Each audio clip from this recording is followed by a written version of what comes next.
एकच मिनिट. केलं का चालू सर?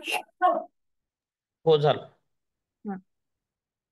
तर बेसिक फूड ग्रुप्स बद्दल या समतोल आहार त्याचं महत्व काय, मेनू प्लॅनिंग करताना कोणत्या कोणत्या महत्वाचे आहेत, आणि तुमचा ते एक दिवसाचा समतोल आहार लिहा.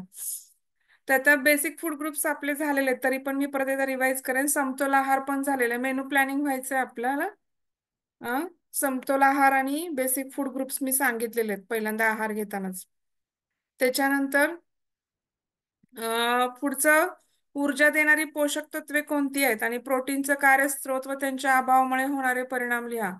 आता ऊर्जा देणारी पोषक तत्वे तुम्हाला माहिती आहेत, की स्निग्ध, कार्बोहायड्रेट आणि म्हणजे पिष्टमय पदार्थ, स्निग्ध पदार्थ आणि प्रथिने. त्याच्यामध्ये प्रामुख्याने ही पोषक म्हणजे ऊर्जा देणारी पोषक तत्वे आहेत. त्यांना आपण काय म्हणतो? मॅक्रोन्युट्रिएंट म्हणतो. आणि मायक्रोन्युट्रिएंट म्हणजे जीवनसत्वे आणि क्षार आणि बाकीचे गोष्टी येतात. प्रोटीन्सचं कार्य काय? प्रोटीनचे कार्य तुम्हाला सांगितलेले आहेत मी. त्याचे स्त्रोत काय आहेत? आता प्रोटीन्सचे स्त्रोत काय आहेत तुम्हाला सांगायला लागतील. प्राणीज आणि वनस्पतीज दोन्ही वेगवेगळे सांगायचे. आणि त्याच्या अभावामुळे होणाऱ्या प्रकारामध्ये आपण झुरणी आजार बघितला होता, क्वाशरकर आणि मॅरस्मस, किंवा झुरणी आजार. तर ती प्रोटीनच्या डेफिशियन्सीने होणारे लहान मुलांच्यातील ते आजार आहेत. तर त्याच्याविषयी पण आपल्याला काय करावं लागेल? एक्सप्लेन करावं लागेल. त्याच्यानंतर पुढचं आहे की पाण्यात विद्राव्य असणाऱ्या विटॅमिन्स हे विचारले. पाण्यात विद्राव्य म्हणजे विटॅमिन बी आणि सी येईल पाण्यात विद्राव्य असणाऱ्या विटॅमिन्स मध्ये प्रामुख्याने. त्याच्यानंतर ते विटॅमिन बी आणि सी, तर बी कॉम्प्लेक्स खूप मोठा आहे. तर त्याचं बघ, तेवढं मोठं लिहिताना पटपट शॉर्ट मध्ये लिहावं लागेल आपल्याला सगळं. आता विटॅमिन क जीवनसत्व व्हायचं आपलं, आणि त्याच्या दोन पाककृती लिहायच्यात आपल्याला. तर ते पण सांगेन मी आज. विटॅमिन सी व्हायचंय आपल्याला, तर आज आपण बघू विटॅमिन सी, माझा अंदाज.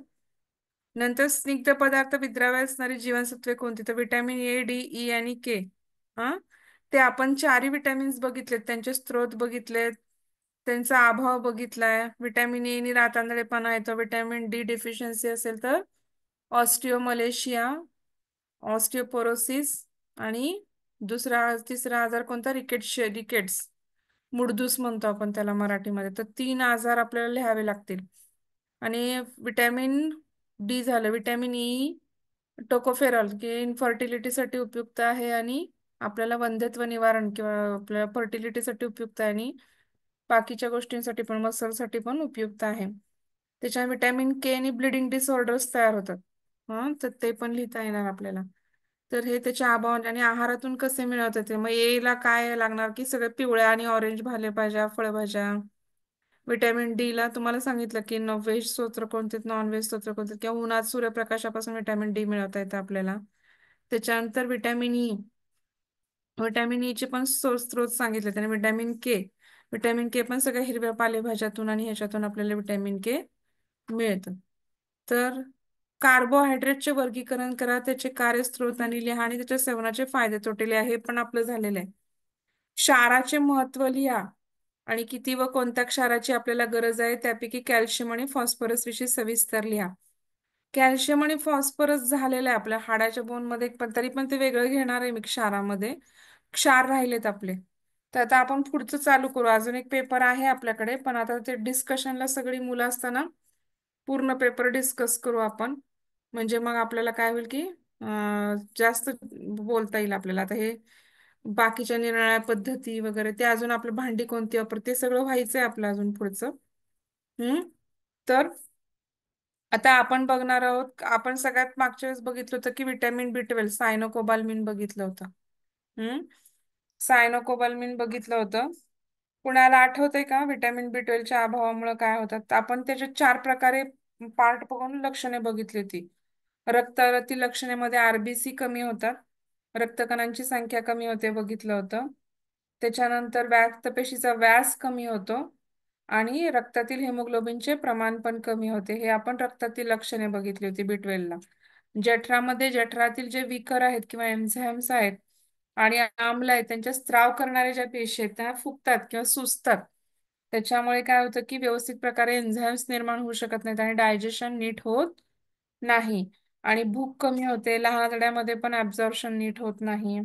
हे सगळे गंभीर परिणाम होतात हे पाहिलं होतं. तोंडामध्ये काय होतं, रिकरंट स्टोमॅटायटिस होतं, तोंड येतं कंटिन्युअसली, आणि जीभ लाल होते, जिभेवरती लाल फोड येतात जर B12 डिफिशियन्सी सायनोकोबाल्मिन डेफिशियन्सीचा. मज्जासंस्थेमध्ये सगळ्यात महत्वाचा परिणाम असतो B12चा, कारण सेंट्रल जे नर्वस सिस्टीम आहे आपलं, सेंट्रल नर्वस सिस्टीम म्हणजे आपला मेन ब्रेन, सगळ्यात फोर ब्रेन, मेन ब्रेन, आणि आपलं हे पॉन्स ऑब्लुमेडा लॅब्लंगेटा, नंतर हे सगळं जे काही आहे वरचं, तर त्याच्यामध्ये काय होतं की त्याच्या जर अभाव निर्माण झाला तर हातापायाला मुंग्या येणे, त्याच्यानंतर आपले मणके काम करत नाहीत नीट, नंतर पांढऱ्या तंतूंची, आपल्या जे मज्जासंस्थेतले पांढरे तंतू आहेत त्याची आवरणे काय होतात, गळून पडतात. आणि लहान मुलांमध्ये 4 महिन्याचे लक्षणं आपल्याला कळत नाही, 4 महिन्यानंतर त्याचे एक एक एक एक सिमटम्स किंवा लक्षणं दिसू लागतात. विनाकारण रडणं मूल, स्नायूंमध्ये विकास न होणं, मेंदूची वाढ खुंटणं, त्वचा काळवणं, रक्तक्षय होणं.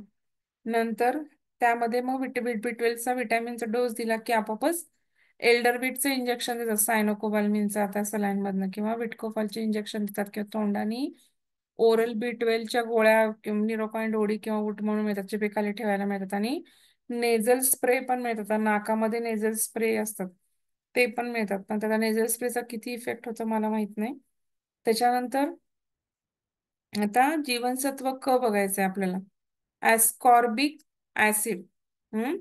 तर ऍस्कॉर्बिक आम्ल किंवा म्हणजेच काय तर जीवनसत्व क, किंवा ह्यालाच आपण अँटीबायोटिक जीवनसत्व असं म्हणतो. अँटीबायोटिक जीवनसत्व का म्हणतो, तर विटॅमिन सी मुळे आपली रोगप्रतिकारक शक्ती काय होते, एकदम चांगली होते. त्याच्यामुळे काय होतं की त्याला इम्युन सिस्टीमचा सगळ्यात महत्वाचा घटक आहे.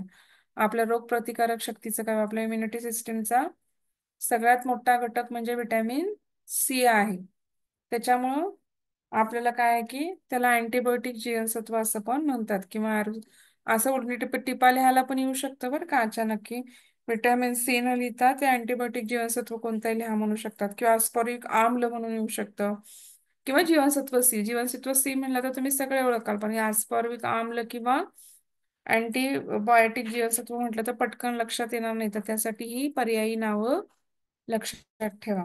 जीवनसत्व आता क चा शोध कुणी लावला आपल्याला पहिल्यांदा पाहायचंय.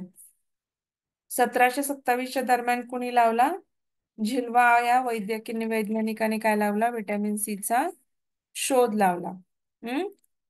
पहिल्यांदा प्रामुख्याने डेफिशियन्सी कुठे आढळून आली आपल्याला, तर 1753 साली नौदलामध्ये. नौदल म्हणजे काय, तर नेव्हीचं सैन्य आहे, त्याला आपण नौदल म्हणतो. तर त्यातले जे सर्जन होते पहिले, ज्या मिलिटरीचे सर्जन होते, ते जेम्स लिंड नाव.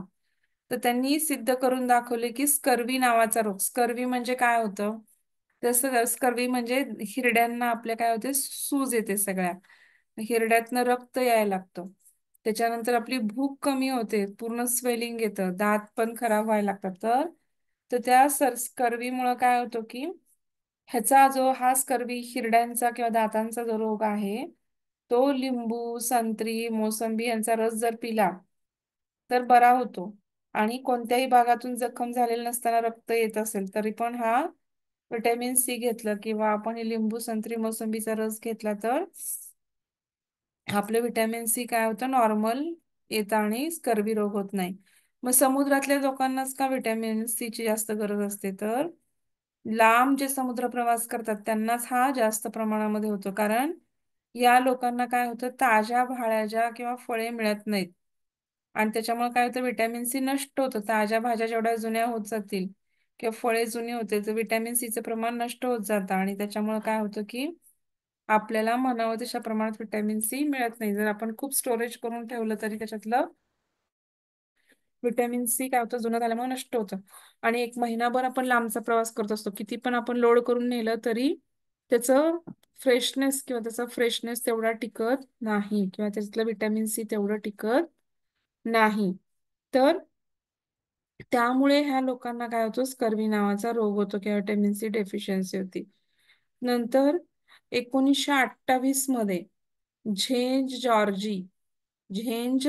जॉर्जी या शास्त्रज्ञांनी विटॅमिन सी फळामधून वेगळं करण्यामध्ये काय मिळवलं, यश मिळवलं. आणि त्यामुळे त्यांनी काय केलं, लिंबाच्या रसातून किंवा फळांच्या ज्यूस मधनं ते वेगळं करायला त्यांना यश आलं. आणि हाकर्ट आणि हास्ट हे जे दोन शास्त्रज्ञ असतात, त्या शास्त्रज्ञांची नावं नाही लक्षात राहणार प्रत्येक वेळेस, पण ठीक आहे, नावाने लक्षात राहिली तरी साधारणतः हाकर्ट आणि हास्ट यांनी रासायनिक सूत्र शोधून काढलं हे तरी तुम्हाला लक्षात ठेवावं लागेल. हम्म त्यांनी कृत्रिमरित्याही हे विटॅमिन सी तयार केलं. नंतर 1938 मध्ये त्याला आस्कॉर्बिक ऍसिड ह्या नावाने मान्यता मिळाली. सगळ्यांनी त्याला विटॅमिन सी लाच ऍस्कॉर्बिक ऍसिड असं नाव दिलं. आता विटॅमिन आपण पहिल्यांदा काय बघतो की त्या विटॅमिनचं महत्व काय, त्या विटॅमिनचा शोध कुणी लावला, ते कसं तयार झालं, त्याचं केमिकल कंपोजिशन काय आहे, त्याच्यामुळे कुठला डिसीज होतो, साधारणतः स्कर्वी होतो, हे आपल्या सगळ्यांना कळलं. तर विटॅमिन क चे गुणधर्म काय आहेत, की बाबा तो क आहे हे ओळखण्यासाठी काहीतरी गुणधर्म आहेत ना. आता हे तुम्हाला सगळ्यांना माहिती आहे की विटॅमिन क हे वॉटर सोल्युबल किंवा जलद्राव्य जीवनसत्व आहे. अल्कोहोलमध्ये किंवा दारूमध्ये अतिशय कमी प्रमाणामध्ये मिसळतं. पेट्रोलियम आणि बेन्झिन आहे. कोणत्याही द्रावणात विटॅमिन क डिहायड्रोऑक्सकॉर्बिक आम्लात रूपांतर होतं आणि तांबे व चांदीच्या सानिध्यात ते जास्त लवकर होतं. लक्षात आलं का तुम्हाला? विटॅमिन क कुठल्या पण भांड्यात जर टाकलं तर त्याचं काय होतं, डिहायड्रो आस्कॉर्बिक स्वरूपात ते आढळतं. मग चांदी आणि तांब्यामध्ये पण ते जास्त प्रमाणात काय होतं, ऍसिडिक रिॲक्शन होतात आणि त्याच्यामुळे ते जास्त लवकर तयार होतं. पांढरे वासहीन असतं, पांढरं असतं, आंबट असतं, स्फटिक असतं. तुम्ही कधी कधी सायट्रिक ऍसिडचे क्रिस्टल्स स्वयंपाकघरात वापरले असतील, तर आपण ढोकळा करताना किंवा चिवडा करताना म्हणून सायट्रिक ऍसिडचे कण टाकतात चिवड्यावर फोडणीमध्ये. किंवा आता तुम्ही बरेच उन्हाळा चालू झालाय, आपण आवळा सरबत, कोकम सरबत बाजारमधनं विकत आणतो, त्याचे पॅक असे कॅन्ड असतात छोटे छोटे. तर त्या कॅन्ड मध्ये पण ऍसिडिफायिंग एजंट म्हणून सायट्रिक ऍसिड वापरलेलं असतं. तर थोडस, किती नाही म्हटलं तरी. नंतर एक असं असतं, पांढरं असतं, वासही नसतं, आंबट असतं, चवीच्या स्फटिके स्वरूपामध्ये आढळतं. सर्वात जलद जास्त प्रमाणात नाश पावणारं विटॅमिन आहे, लक्षात ठेवा. सर्वात जलद प्रमाणात नाश पावतो. एवढं जलद प्रमाणात कुठलंच जीवनसत्व नाश पावत नाही. प्रकाश, उष्णता, अल्कली, प्राणीजीवनाचा सगळ्याचा परिणाम होतो आणि ते नाश पावतं. शिजवल्याने जास्त नाश पावतं. हवेच्या संतरात देखील ऱ्हास होतो. दोन स्वरूपात हे जीवनसत्व क्रियाशील असतं. कुठल्या दोन स्वरूपात असतं, तर एल अस्कॉर्बिक ऍसिड आणि एल डी हायड्रो हायड्रो नाही बरं का. पहिलं काय, एल अस्कॉर्बिक ऍसिड, त्यालाच आपण काय म्हणतो, रेड्युस्ड फॉर्म म्हणतो. आणि second L D hydro, hydro नाही, डी हायड्रो अस्कॉर्बिक आम्ल, त्याला ऑक्सिडाइज्ड फॉर्म असं म्हणतो आपण. आतड्यातून विटॅमिन क रक्तामध्ये शोषले जाते आणि शरीरामध्ये आतड्यातून म्हणजे स्मॉल इंटेस्टाईन मधनं विटॅमिन क हे शोषलं जातं. शरीरामध्ये जे ऍड्रिनल ग्लँड आहे किंवा पिच्युटरी ग्रंथी आहे, मेंदू, पित्ताशय, मूत्रपिंड, यकृत, प्लीहा, यामध्ये सगळ्यात जास्त विटॅमिन क प्रमाण असतं किंवा जास्त असतं. रक्तापेक्षा पण रक्तपेशीमध्ये विटॅमिन सीचं प्रमाण जास्त असतं आणि ते मूत्राद्वारे बाहेर टाकलं जातं, जास्त प्रमाणामध्ये साठवलं जात नाही, तर मूत्रामध्ये ते बाहेर टाकलं जातं. आता जीवनसत्व जे क आहे त्याचे कार्य किंवा त्याचे फंक्शन्स काय आहेत, तर तुम्हाला पहिल्यांदा कळलं की स्कर्वी आजार जो आहे, हिरड्यांचा रक्त आहे ना, तो विटॅमिन क ने प्रामुख्याने बरा होतो. आता तुमच्या लक्षात येलं असेल की जसं जसं आपलं एजिंग होतं तसं तसं आपलं काय होतं की कोलॅजन, त्वचेच्या खालचं जे कोलॅजन आहे, जे त्वचेला टोन ठेवतं आपल्या, एक प्रकारचं त्याला असं काय म्हणायचं की त्वचेला असा टोन असतो. टोन म्हणजे एक प्रकारची त्वचा अशी आपली लुळी पडत नाही, तर तिला एक प्रकारचा टोन आहे. पण आपल्या एज वाईज आपल्याला आपोआपच सुरकुत्या पडायला लागतात, त्वचा लुळी पडायला लागते. तर ते का होतं तसं? तर ते त्वचेखालचं जे कोलॅजन आहे, कोलॅजन नावाचा जो पदार्थ आहे तो काय होतो, हळूहळू वयानुसार कमी व्हायला लागतो. आणि मग त्याच्यामुळे आपल्या त्वचावरती सुरकुत्या येणे, त्वचा ओघळणे ह्या गोष्टी आपल्याला दिसून येतात. तर हा जो कोलॅजन आहे हा निर्माण करायचं काम कोण करतं? व्हिटॅमिन सी महत्वाचं काम करतं. म्हणजे दोन पेशीतील अणु रेणूंना एकत्र ठेवणाऱ्या सिमेंट सारखा घटक कोलॅजन जो आहे त्याची निर्मिती कोण करतं? विटॅमिन सी करतं. म्हणून त्यामुळेच काय होतं, पेशी एका विशिष्ट जागी स्थिर किंवा टोन असतो स्नायूंना एक प्रकारचा, तर तो राहतो. हाडे, खुर्च्या, नंतर संयोगी पेशीजालांच्या मजबूतीसाठी, वाढीसाठी, केशवाहिन्यांच्या बळकट होण्यासाठी व्हिटॅमिन क ची आवश्यकता असते. केशवाहिन्या म्हणजे आपल्या ह्या कॅपिलरी ज्या आपल्या शरीरावरती बारीक बारीक वेन दिसतात ह्यांना आपण कॅपिलरी म्हणतो. अगदी सगळ्यात शेवटचं म्हणजे जे मोठमोठ्या आर्टऱ्यांच्या परत व्हेन्स तयार होतात आणि त्या व्हेन्सच्या परत कोलॅटरल्स किंवा पेरिफेरीला जे तयार होतात त्यांना आपण कॅपिलरी असं म्हणतो.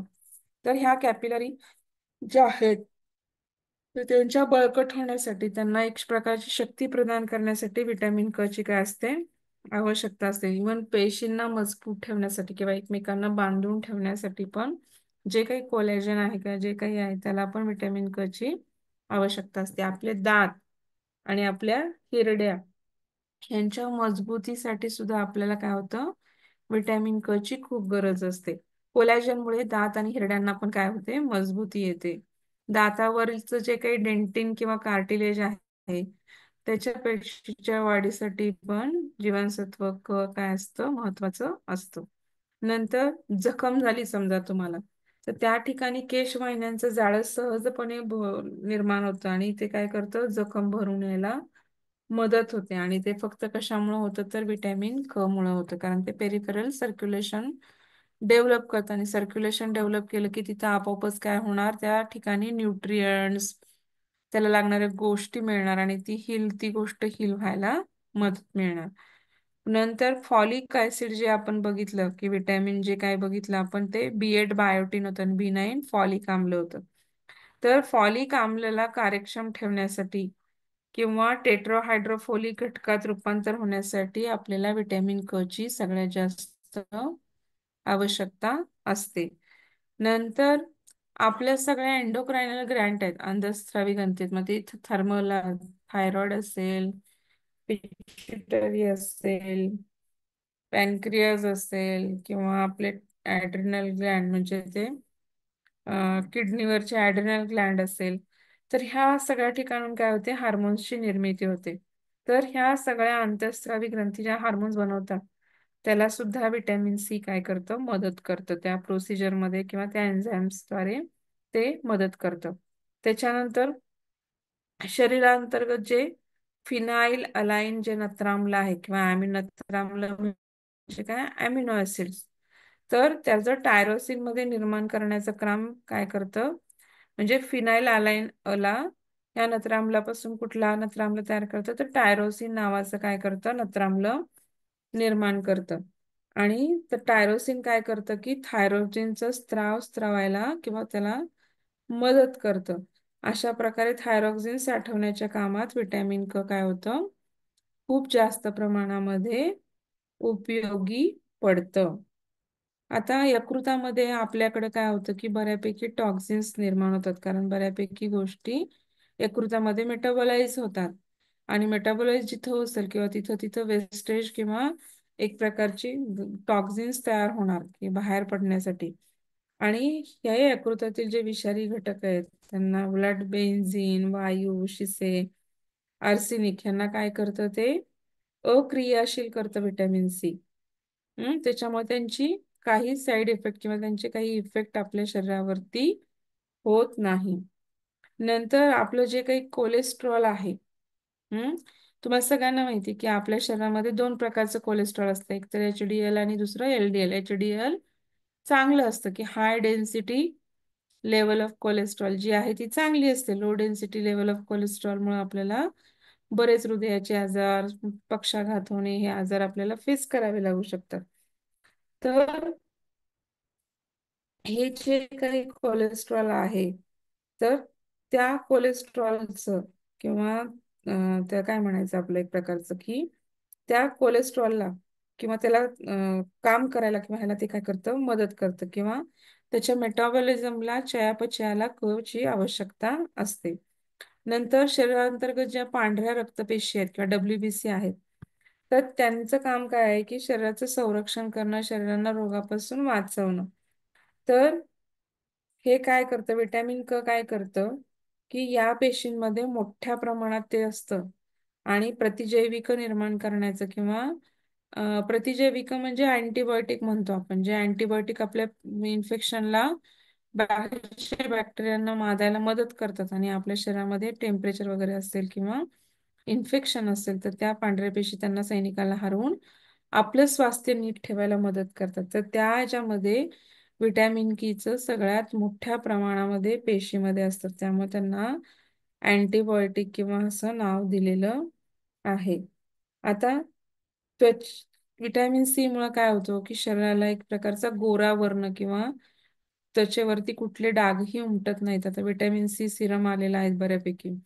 खूप कंपन्या विटॅमिन सी सिरमची ऍडव्हर्टाईज करतात आणि मग ते तुमच्याकडे चेहऱ्यावरचे वांगचे डाग, काळे धब्बे मिटवा, तुमच्या त्वचेला तजेला द्या, अशा ऍडव्हर्टाईज करतात आणि अशा प्रकारे हे काय करतं विटॅमिन सी तर शरीराला, त्वचेला हलकेपणा देतं, त्वचेचं वर्ण किंवा कांती निर्माण करतं आणि सहनशक्ती वाढवून वार्धक्यापासून आपलं काय करतं संरक्षण करतं. मग आता लक्षात घ्या की आपण जे नत्रामलं बघितलं होतं मागच्या वेळेस की बाबा त्याचंच हे काय करतं, तसंच विटॅमिन ई टोकोफेरॉलचं आहे ते, त्याचं काय करतं की त्याचं रूपांतर कार्यक्षम अल्फा टोकोफेरॉल मध्ये, आता तुम्ही बघितले होते 3 प्रकार बघितले होते टोकोफेरॉल विटॅमिन ईचे, त्यातल्या अल्फा टोकोफेरॉल करण्याच्या प्रक्रियेत जीवनसत्व 1-2 मिनिटं जीवनसत्व काय काम करतं तर त्यांना मदत करतं. नंतर 1-2च मिनिटं.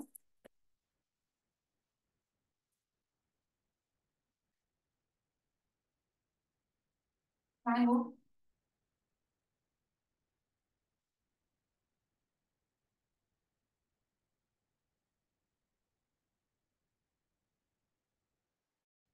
हम्म.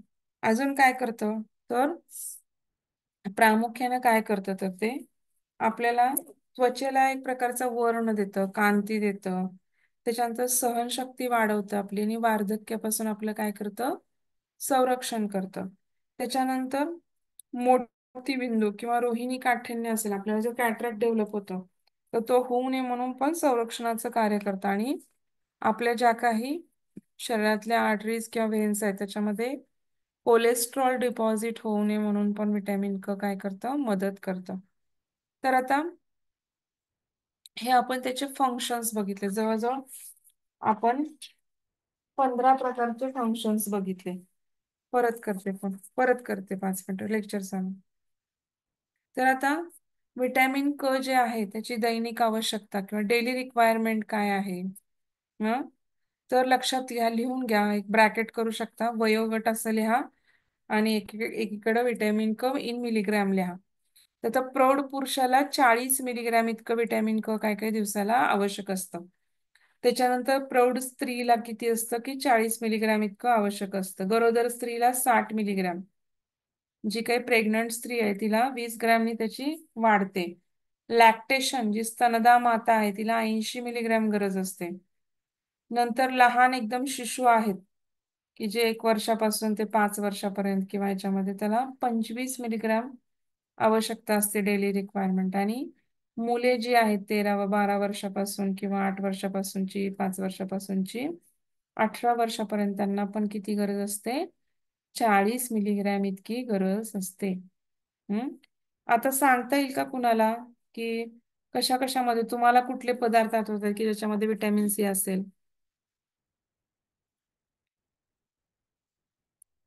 हा, तुम्हाला आठवते का विटॅमिन सी कशा कशामध्ये जास्त आहे, आठवते का.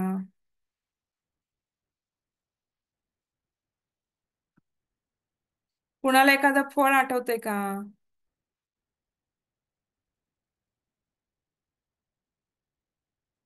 आठवतंय का कुणाला?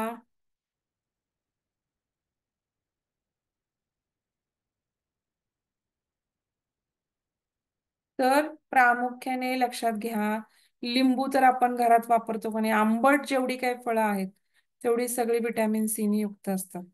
मग त्याच्यामध्ये सगळ्यात जास्त प्रमाणामध्ये आवळा, लिंबू, पेरू, कैरी, संत्री, मोसंबी, अननस, बोरे, आंबा, ह्या सगळ्यांमध्ये पपई, पपईमध्ये सगळ्यात जास्त व्हिटॅमिन ए असतं.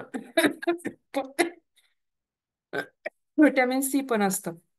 पण जेवढी काय आंबट फळं आहेत साधारणतः आवळा, पेरू, लिंबू, कैरी, संत्री, मोसंबी, अननस, ह्या सगळ्यांमध्ये पण काय असतं की, आणि थोड्या प्रमाणात हिरव्या पालेभाज्यांमध्ये की, आणि मोड आलेल्या थोड्या कडधान्यामध्ये पण थोड्या प्रमाणात असतं.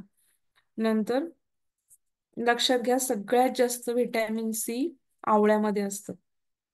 साधारणतः 100 मिलीग्रॅम आवळ्यामध्ये व्हिटॅमिन, सॉरी, 100 ग्रॅम आवळ्यामध्ये 600 मिलीग्रॅम इतकं, म्हणजे 100 ग्रॅम जर तुम्ही आवळे घेतले, हम्म, तर 100 मिलीग्रॅम आवळ्यामध्ये साधारणतः 600 मिलीग्रॅम इतकं व्हिटॅमिन सी असतं. त्याच्यानंतर पेरूमध्ये 100 मिलीग्रॅम, पेरूमध्ये 100 ग्रॅम, मिलीग्रॅम नाही, 100 ग्रॅम पेरूमध्ये साधारणतः 212 मिलीग्रॅम इतकं व्हिटॅमिन सी असतं. नंतर राजगिऱ्याची भाजी खाताना तुम्ही, त्याच्यामध्ये पण 100 ग्रॅम भाजीमध्ये 173 ग्रॅम इतकं व्हिटॅमिन सी असतं. लिंबू रसामध्ये 63 ग्रॅम असतं. 100 ग्रॅम रसामध्ये 63 मिलीग्रॅम इतकं हे असतं. नंतर संत्र्याच्या रसामध्ये 68, 100 ग्रॅम संत्र्याच्या रसामध्ये 68 मिलीग्रॅम इतकं असतं. अननसामध्ये 63 मिलीग्रॅम 100 ग्रॅम मध्ये. हे सगळं 100 ग्रॅम मध्येच क्वांटिटी मधलं किती आढळतं. शेवग्याची पानं 220 मिलीग्रॅम, कोथिंबिरीमध्ये 135 मिलीग्रॅम, सिमला मिरची मध्ये 137 मिलीग्रॅम, आणि मुळा खातो आपण, मुळ्याच्या पानामध्ये पण 81 मिलीग्रॅम, कारल्यामध्ये पण 88 मिलीग्रॅम असतं. हम्म, लक्षात आलं का? पालकमध्ये 48 मिलीग्रॅम असतं. हम्म, टोमॅटो पण थोडा आंबट असतो, 32 मिलीग्रॅम असतं टोमॅटोमध्ये. कैरीमध्ये 24 मिलीग्रॅम, आंब्यामध्ये 16 मिलीग्रॅम, मेथीच्या भाजीमध्ये सुद्धा 52 मिलीग्रॅम असतं. मेथीची भाजी कच्ची जर खाल्ली तर त्याचा फायदा होईल. जेवढं शक्य आहे तेवढं कच्चं खाल्लं तर व्हिटॅमिन सी मिळतं, शिजवलं तर व्हिटॅमिन सी नष्ट होतं. हे लक्षात घ्या. तर आवळा पण कच्चा खायला पाहिजे. आवळ्याची आपण सुपारी करतो किंवा लोणचं शिजवून करतो, तर ते सगळं शिजवतो, प्रोसिजर होते त्याच्यावरती. तसं न करता की डायरेक्ट आवळ्याचा ज्यूस करू शकता तुम्ही, डायरेक्ट प्यायचा, तो पण ठेवला तर तो काळा पडतो किंवा ऑक्सिडेशन होतं आणि व्हिटॅमिन सी हळूहळू थोडं थोडं नष्ट होतं. तर विविध अन्नपदार्थांमध्ये काय होतं की खूप मोठ्या प्रमाणात असतं, पण नष्ट होण्याची क्रिया पण तेवढीच असते. त्यामुळं ते कंटिन्युअसली, आणि ते जास्त साठवून ठेवत नाही, आणि जास्त झालं तरी मध्ये पडतं. त्याच्यामुळे आपल्याला काय होतं की ते जास्त गरज लागते किंवा डेफिशियन्सी निर्माण होऊ शकते.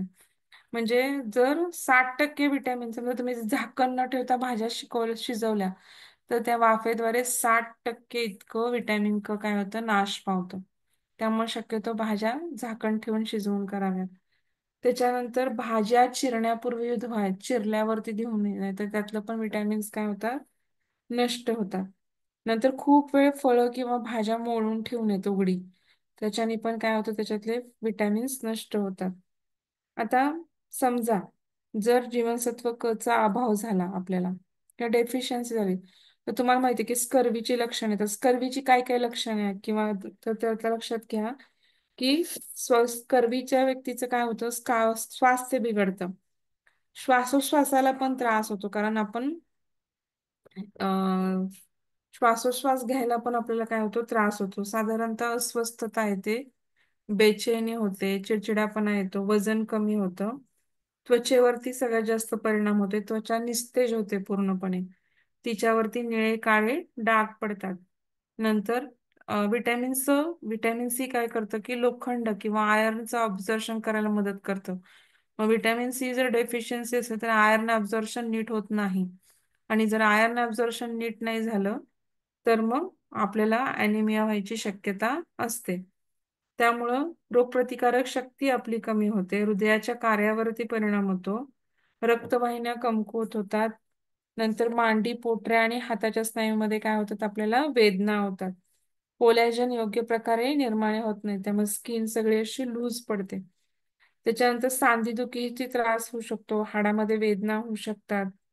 नंतर दात आपले नीट येत नाहीत, दातांचं स्वास्थ्य नीट राहत नाहीत, हिरड्यांना सूज येते, पूर्ण हिरड्यांना सूज येते. हिरवट रंगाचा लाल फुगीर असं बनतं. सहज पण आपण असं हिरड्यांना स्पर्श केला तर हिरड्यातनं रक्त यायला लागतं. दात दुखायला लागतात, चावायला त्रास होतो, दात सैल होऊन पडतात पण कधी कधी. हम्म तर हे लक्षात घ्या. नंतर आता अर्भकीय किंवा बालस्कव्य, आता ही सगळी प्रौढांच्या मधल्या स्कव्रवीची आपण लक्षणं बघितली. तीच लहान मूल किंवा बाळ जे आहे, स्तनपान सुरू असताना जर बाळामध्ये विटॅमिन क डेफिशियन्सी असेल तरी तरी तर काय होतं की 2 महिन्यापर्यंत तर काही स्कर्वी होत नाही, पण त्याच्यानंतर जर कमी असलं तर बालकाच्या पूर्ण शरीरावरती काय होते, सूज येते. बाळाचे पाय अतिशय दुखायला लागतात. नंतर बाळाची कुशी बदलली किंवा कोणी हात लावला, शरीराची स्थिती बदलली नाही तर सांध्यामध्ये वेदना होतात आणि बाळ किंचाळून रडतं. म्हणजे आपण इकडे तिकडे पोझिशन हलवायला गेलो की मांड्या आणि गुडघ्याच्या सांध्यांमध्ये पण काय होतात, परिणाम होतात. हिरड्या सुजतात, हिरड्यांचा रंग जांभळट होतो, कारण बाळाला रक्तक्षय झालेला असतो. बाळांच्या रक्तवाहिन्या कमजोर होतात, कधी कधी या शरीरांतर्गत रक्तस्राव होतो.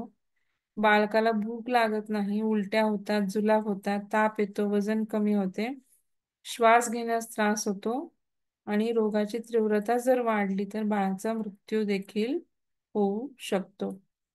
कळलं का? म्हणजे प्रौढ लोकांमध्ये पण बघितलं आपण की काय काय होतं. आणि लहान मुलांच्या मध्ये पण बघितलं. लहान मुलांच्या मध्ये आपण काय काय बघितलं की 2 महिन्यापर्यंत काही लक्षणे आढळून येत नाहीत अंगावर पित असताना, पण जर म्हणजे 6 महिन्यापर्यंत पितं, पण कधी कधी जर खूप डेफिशियन्सी झाली तर शरीरावरती सूज येते. नंतर बाळाची कुशी बदलताना सुद्धा बाळ किंचाळून रडतं, कारण सांधे किंवा स्नायू खूप दुखतात. त्याच्यानंतर रक्तवाहिन्या कमजोर होतात, भूक लागत नाही. नंतर हिरड्यांतून रक्त यायला लागतं किंवा हिरड्यांना पण सूज येते. उलट्या, जुलाब व्हायला लागतात, श्वासोश्वासाला त्रास होतो. त्याच्यानंतर काय होतं की हिरड्यांचा रंग जांभळट असा होतो आणि बाळाला ॲनिमिया किंवा रक्तक्षय पण होतो. हे सगळे आपण त्याचे काय बघितले, अभावाचे परिणाम बघितले. आता हे सगळं आपण काय बघितलं, विटॅमिन क बद्दल बघितलं. विटॅमिन क कधी शोध लागला, त्याचं प्रमाण किती पाहिजे प्रत्येकामध्ये, प्रौढ पुरुषामध्ये, स्त्री पुरुषामध्ये, गर्भधार, स्तनदा, नंतर त्याचे कार्य काय आहे, नंतर ते कशा कशातून मिळतं आणि त्याच्या डेफिशियन्सीमुळे स्कर्वी रोग होतो. तो स्कर्वी रोग मग कसा, काय काय लक्षणे दिसतात, मग तो बाळामध्ये स्कर्वी झाला आणि प्रौढ स्त्री पुरुषामध्ये स्कर्वी झाला तर काय लक्षणे दिसतात, हे सगळं आपण काय पाहिलं, विटॅमिन सी मध्ये पाहिलं. आता आपल्याला पुढचं बघायचं आहे की चोथा, किंवा आपण मराठीत चोथा म्हणतो पण इंग्लिशमध्ये आपण त्याला फायबर्स म्हणतो, की बहुगुणी आणि तरी पण दुर्लक्षित घटक फायबर.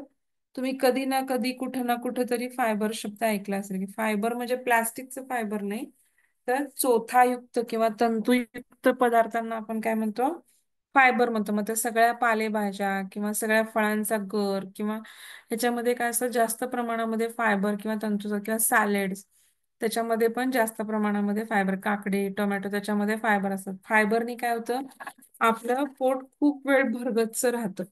जेवढे जास्त आपण फायबर घेऊ तेवढं काय होतं की आपल्याला संडास व्यवस्थित साफ होते, कारण फायबर काय करतात, पाणी ऍब्झॉर्ब करतात आणि पेरिस्टाल्टिक मुवमेंट वाढवून काय करतात, आपली संडास बाहेर टाकायला मदत होतात, म्हणजे कॉन्स्टिपेशन होत नाही किंवा मलावष्टंभ होत नाही. आणि अजून फायबरचं दुसरं कार्य काय, की जे ओबेज लोक आहेत, जे म्हणजे जाड लोक आहेत, त्यांना आपण फायबर जास्त प्रमाणात घ्या म्हणतो, कारण काय होतं, फायबर पोटात राहिले की आपल्याला भूक लागत नाही. फायबर आपलं वेट वाढवत नाही किंवा फायबर मधून आपल्याला जास्त कॅलरीज मिळत नाहीत आणि फायबरमुळे भूक पण लवकर लागत नाही आणि त्याच्यामुळे पोट गच्च असल्याचं फिलिंग येतं आणि त्याच्यामुळे आपल्या आपोआपच कॅलरीजवर कंट्रोल होतो आणि वेट लॉस व्हायला मदत होते. तर हे सगळ्यात जास्त आणि महत्वाचं आहे, तरी बहुगुणी आहे तरी पण दुर्लक्षित असतं हे. कोणी विचार करत नाही की किती फायबर्स घेतले मी डेली. तर चौथ्याचं आहारातलं सगळ्यात जास्त महत्व आहे की आपली जीवनशैली किंवा आहार पद्धती बदलली. आपण आता मैद्याचे पदार्थ जास्त वापरतो. मग ते मैद्याच्या पदार्थामध्ये सगळ्यात कमी प्रमाणात फायबर्स असतात. ते सगळं पीठच असतं. त्याचा सगळा कोंडा-बिंडा काढून टाकलेला असतो आणि त्याचं रिफाईंड राहिलेलं असतं. मग मैद्याच्या पदार्थामुळे मग आपल्याला कॉन्स्टिपेशन होणे, वेट गेन होणे किंवा ह्या गोष्टी दिसून येतात. म्हणजे ब्रेड, बिस्किट, जॅम, सगळे बेकरी प्रॉडक्ट्स हे सगळे मैद्याचे असतात. त्याच्यामध्ये काहीही न्यूट्रिशन किंवा काहीही फायबर आपल्याला मिळत नाहीत. फरसाण हे नंतर सुपाची पाकिटं आणतो आपण बाहेरची फ्लावरची, त्याच्यामध्ये पण काही नसतं. तर प्रामुख्याने कशा कशामध्ये फायबर असणार की पूर्ण सालीयुक्त धान्याचं जे पीक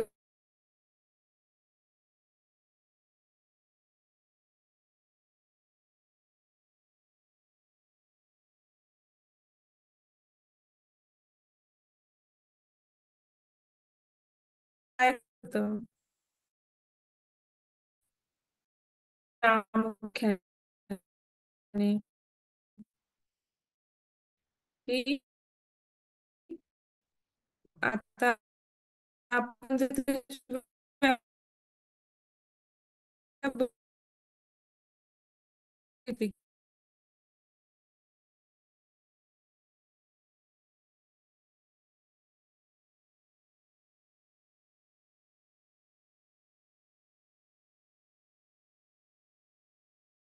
म्हणजे काय तर धान्यात असणारा कोंडा, हा, किंवा जो आपण भाजीपाला वापरतो किंवा जी फळं खातो त्याच्यात असणारा तंतुमय पदार्थ, म्हणजे आपल्याला काय मग तो भाज्यांमध्ये पण फळभाज्यांमध्ये पण असतो, दोडक्यामध्ये असतो, गवारीमध्ये असतो, घेवड्यामध्ये असतो, पण सगळ्यात जास्त केळ किंवा काकडी, टोमॅटो, संत्री, मोसंबी ह्याच्यामध्ये तंतुयुक्त किंवा पालेभाज्या ह्याच्यामध्ये जास्त प्रमाणामध्ये काय असतात फायबर्स असतात. पण हा अपचनीय घटक आहे, म्हणजे तो काय करतो ऍक्च्युली त्याचं काही पचन नाही होत, पण ते पोट भरल्यासारखं एक फिलिंग असतं आणि कॉन्स्टिपेशन होऊ देत नाही आणि सगळं संडासा वाटे सगळं आतडं साफ करायला आपण झाडूनी कसं घर साफ करतो ना, तसं ते सगळे फायबर आपलं आतडं, मोठं आतडं, छोटं आतडं साफ करायला काय करतात, मदत करतात. ते ऍक्च्युली झाडू सारखे ते फायबर काम करून आपलं सगळं स्वच्छ किंवा क्लीन ठेवतात आपलं आतलं आतड्यातलं घर. नंतर आता आहारात किंवा भाज्यामध्ये, पालेभाज्यामध्ये, कोथिंबीरीमध्ये, फळ्यामध्ये त्याला काय म्हणतो आपण, सेल्युलोज नावाचा तंतुमय पदार्थ मिळतो. कशा कशामध्ये, भाज्यांमध्ये, फळभाज्यांमध्ये, कोशिंबिरीमध्ये. कोशिंबिरी कशाच्या करतो आपण, काकडी टोमॅटोच्या करतो. आणि नंतर फळे, या सगळ्यांमध्ये आपल्याला जो तंतुमय पदार्थ असतो त्याला आपण सेल्युलोज म्हणतो. तर गहू, बाजरी, ज्वारी, डाळी असले जे कडधान्यातला कोंडा मिळतो त्याला आपण इंग्लिशमध्ये ब्रॅन म्हणतो. मराठीत कोंडा म्हणतो, इंग्लिशमध्ये त्याला आपण काय म्हणतो, ब्रॅन, BRAN, ब्रॅन. तर ह्या शिवाय कंदमुळं जी आहेत, कंदमुळामध्ये काय येतं की रताळं, त्याच्यानंतर बटाटा, मुळा, गाजर, तर ह्याच्यामध्ये पण चोथा असतो. आणि तो काय करतो, तर चावल्यानंतर जेव्हा कच्चं ते जातं पोटामध्ये, तर तो काय करतो, शरीर व्यवस्थितपणे स्वच्छ ठेवतो आणि वजनापासून, कॅन्सर पासून, नंतर कॉन्स्टिपेशन किंवा मलावष्टंभापासून आपल्याला काय करतो, न होण्यास किंवा त्याचा प्रतिबंध करण्यास मदत करतो. हम्म हे लक्षात आलं सगळ्यांचे. तर आता चोथ्याचे पण प्रकार आहेत. पुढचा पॉइंट काय बघणार आपण, चोथ्याचे प्रकार. तर आता चोथा हा फक्त वनस्पतीच पदार्थात असतो असं नाही, तर मांस जे प्राणी वर्गातले पदार्थ आहेत त्याच्यामध्ये पण चोथा थोड्याफार प्रमाणात असतो. आता चोथ्याचे पण दोन प्रकार, की जलविद्राव्य म्हणजे पाण्यात विरघळणारा चोथा, आणि दुसरा जलामध्ये किंवा पाण्यामध्ये न विरघळणारा चोथा, असे दोन प्रकारचे स्वरूप आढळतात. हम्म आता जलद्राव्यामध्ये काय होतं की पेक्टिन, डिंक आणि म्युसेजेस. आता पाण्यात विरघळणाऱ्या स्वतःमध्ये कुठले कुठले पदार्थ येतात, पेक्टिन, त्याच्यानंतर डिंक, आपण जो डिंक खातो, खायचा डिंक, आणि नंतर म्युसिजेज म्युसिजेज हे काय आहे, जलद्राव्य किंवा पाण्यात विरघळतात. आणि पाण्यात न विरघळणारे कुठले तर सेल्युलोज, हेमिसेल्युलोज आणि लिग्निन. लिहून घ्या. सेल्युलोज, हेमिसेल्युलोज आणि लिग्निन हे 3 प्रकारचे पदार्थ आहेत.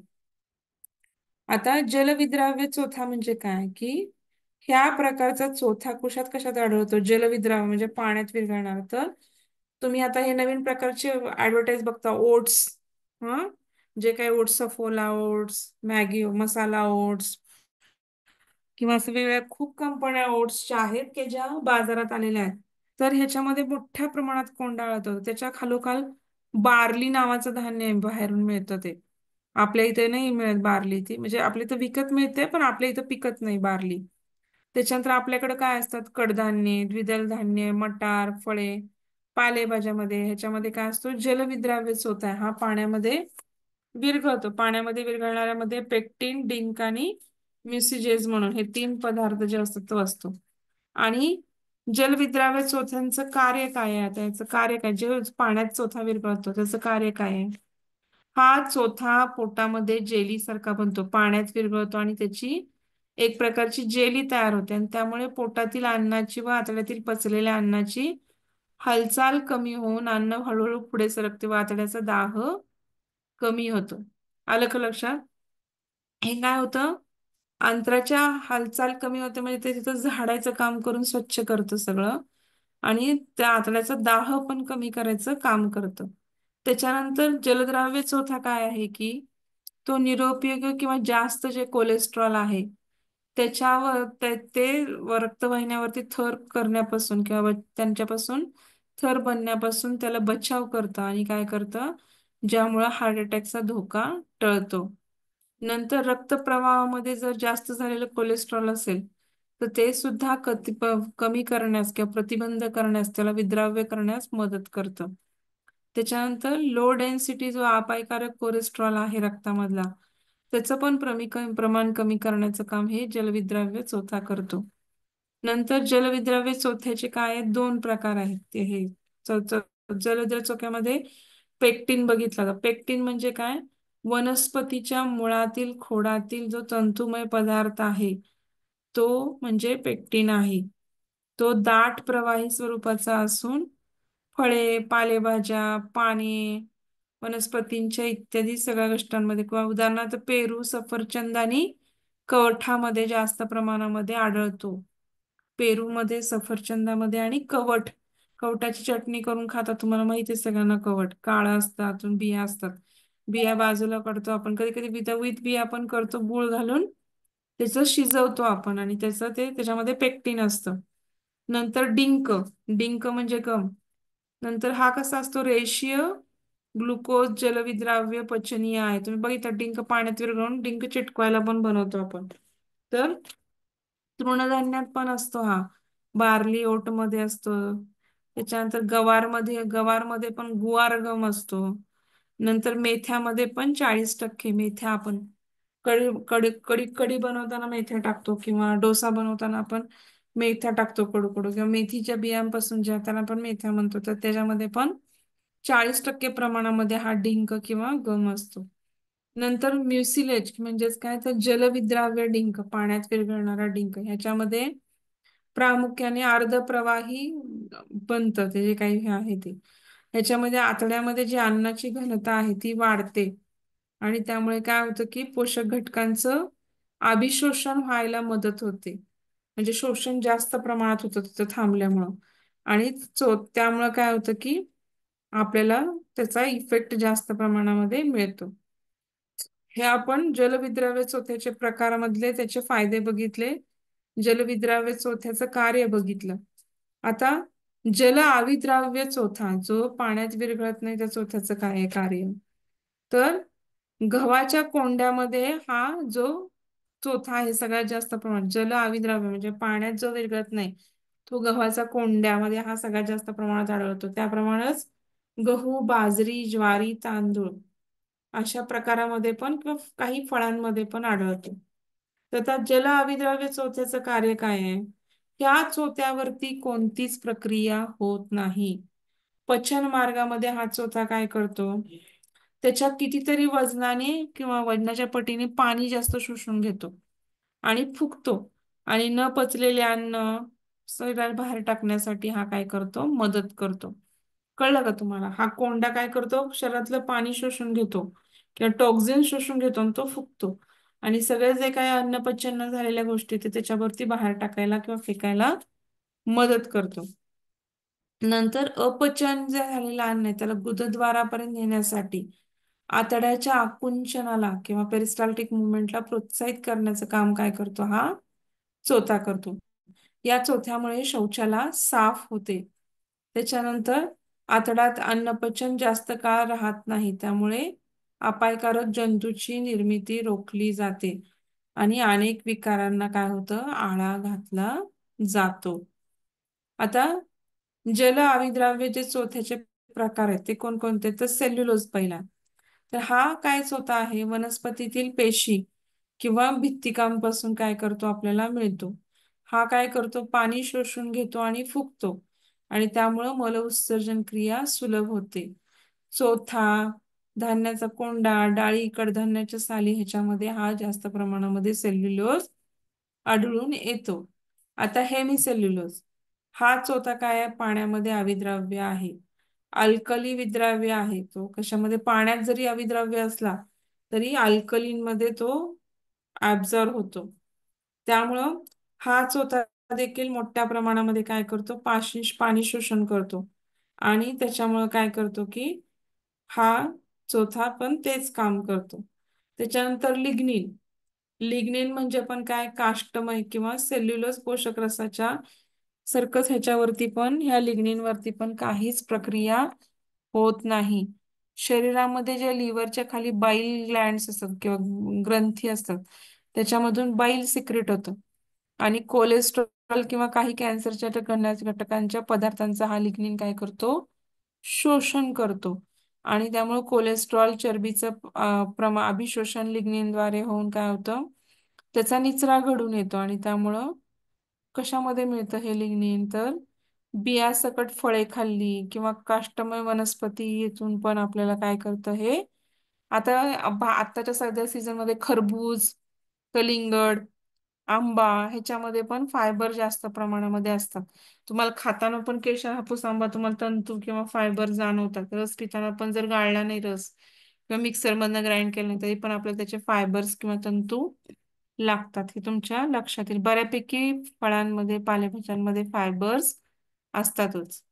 आता ह्या चोथा कशा कशापासून आपल्याला मिळेल किंवा प्राप्तीची साधने काय आहेत, तर प्रामुख्याने धान्यामध्ये तुम्हाला मी सांगितलं की गहू, ज्वारी, बाजरी, नाचणी, मका, वरी, कडधान्य, डाळी, मेथ्या, कारळं, करडी ह्यांच्या सालीसकट जर आपण त्यांचं काम केलं तर आपल्याला काय होतं, चोथा मिळतो.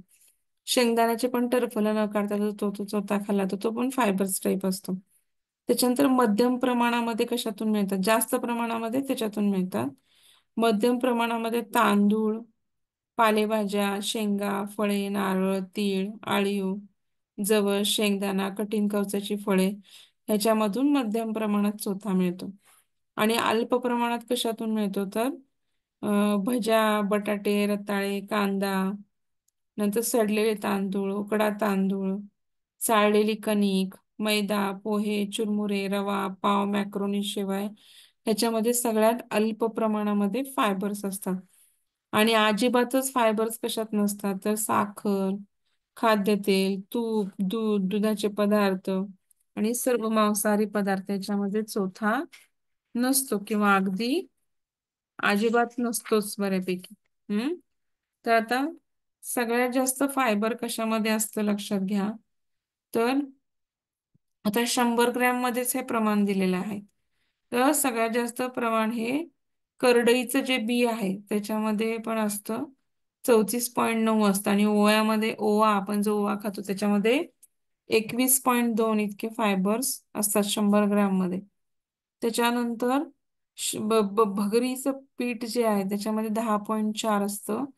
नंतर आळूच्या पाण्यामध्ये 12.8 इतके फायबर्स असतात 100 ग्रॅम. चिंचेच्या पाण्यामध्ये पण 10.1 ग्रॅम इतके असतात. बाकी फॅशन फ्रूट किंवा ड्रॅगन फ्रूट, आपण फॅशन फ्रूटचं सरबत पिलंय का तुम्ही कधी? तर ते फॅशन फ्रूट जे येतं झाडाला, त्याचं सरबत करतात. तर त्या फॅशन फ्रूट मध्ये 9.8 इतकं ग्रॅम असतं ते. नंतर बाकीच्या मध्ये मात्र सगळ्यामध्ये 4.8, 1.3, 1.2, 2.4 असं. पण सगळ्यात म्हणजे साधारण चवळी, मूग, कुळीथ, मटकी, वाटाणे, सोयाबीन, हरभऱ्याची पाने, फुलकोबीची पाने, अळूची पाने, बदाम, खोबरे, खोबरे, आळीव, कारळ, चारोळी, करडईचे बी, ओवा, मेथ्या, खारीक, खजूर, पेरू, फॅशन फ्रूट, डाळिंब, सीताफळ, मेथीची भाजी, पुदिना, रताळ्याची पाने, मुळा, शेंगदाण्याचं पीठ, भगरीचं पीठ, ओल्या तुरीच्या शेंगा, गवारच्या शेंगा, शेवग्याच्या शेंगा. शेवग्याच्या शेंगामध्ये 4.8 इतके फायबर आहे. हा, वाळूची पानं 12.8. तर लक्षात आलं का तुम्हाला की साधारणतः ओव्यामध्ये, करडईच्या बियामध्ये सगळ्यात जास्त प्रमाणामध्ये असतं. तर आता आपल्याला हा जो चौथा किंवा फायबर आहे, ह्याची दैनिक आवश्यकता किती असते आपल्याला?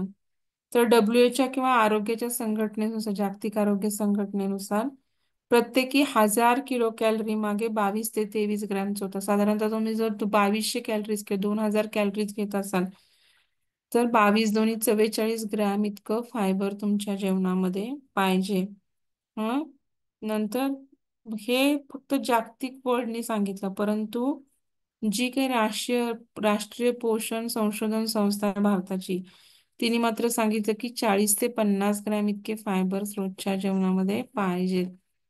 जर ती नसतील तर आपल्याला काय होतं की स्वतःचा आहारामध्ये समावेश करणं गरजेचं आहे. नाही तर मग आपल्याला काय होतं की आपण ओव्हर कॅलरीज इटिंग होईल किंवा आपल्याला कॉन्स्टिपेशन होण्याची शक्यता जास्त आहे किंवा आपलं पोट नीट साफ होणार नाही. हं? तर आहारात काय करायचं आपल्याला अभाव निर्माण होऊ नये म्हणून? तर साधारणतः भाज्यांचा समावेश, पालेभाज्यांचा योग्य प्रमाणात समावेश करावा. सॅलेड किंवा कोशिंबीरच्या स्वरूपात आपण काकडी, टोमॅटो, बीट, गाजर, मुळा हे सगळे सॅलेड्स घ्यायला पाहिजेत. त्याच्यानंतर सूप केल्यानंतर ते गाळायचं नाही, तर गाळलेला चोथा फेकून न देता ते सुपामध्ये तसाच ठेवला तर काय होईल की आपल्याला फायबर्स मिळतील. सालीसहित पॉलिश्ड किंवा हे वापरायचं नाही की आपल्याला काय पॉलिश्ड साली म्हणजे अनपॉलिश्ड डाळी किंवा कडधान्य वापरायचे, अनपॉलिश्ड वापरायचे, ज्याच्यामध्ये जेव्हा वरचं कव्हर काढून टाकलेलं नसतं. चमक येण्यासाठी पॉलिश करतात, तर चमक नाही तर अनपॉलिश्ड जे काही कडधान्य आहेत तर ती तशीच वापरायची. कणी जो गव्हाचं ज्वारीचं पीठ जरी चाळलं तरी तो कोंढा परत वापरात आणायचा.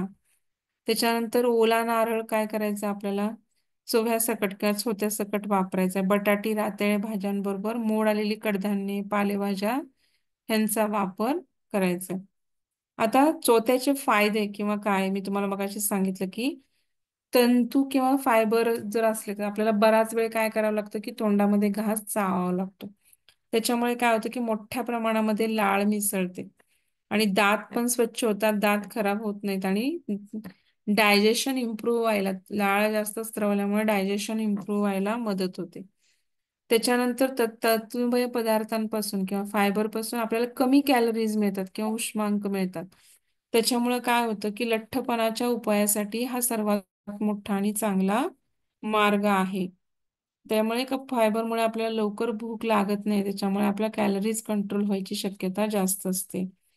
त्याच्याने तंतूचे पचन होत नसलं म्हणजे तरी मोठ्या आतड्यात जाऊन ते काय करतं, पाणी शोषण करून फुगतात आणि शौचाचा आकार वाढून काय होतो, मल सहज आणि सुलभतेने बाहेर पडतो. बद्धकोष्ठता, मलमूत्राघात यावरती प्रतिबंधक उपाय म्हणून याचा वापर करण्यात येतो.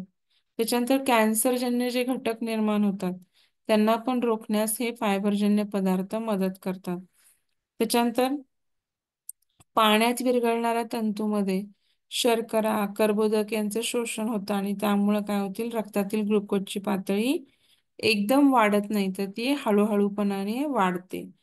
त्याच्यानंतर पाण्यात विरघळणारा चौथा काय असतो, रक्तातील एकूण अपायकारक जे काही कोलेस्ट्रॉल आहे त्याचं पण काय करतं, पातळी किंवा लो डेन्सिटी लेवल जे कोलेस्ट्रॉल त्याची पातळी कमी करायला मदत करतं. त्याच्यानंतर सगळं काही शौच साफ कर किंवा मलास्तंभ कमी करायला मदत करतं.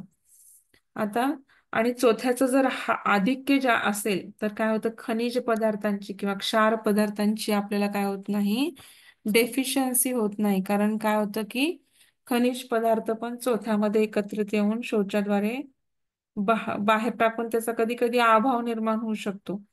परंतु जर तांबे, लोह, मॅग्नेशियम यासारख्या क्षाराची कमतरता निर्माण होणे म्हणून पण आपण काय करू शकतो, त्याचं जास्त प्रमाणामध्ये थोडे म्हणजे प्रायवर खूप अति प्रमाणात खाल्ले तर तसं होतं. अति प्रमाणात न खाता मध्यम प्रमाणात खाल्ले तर त्याचा अभाव, त्याच्या अडचणी येत नाहीत.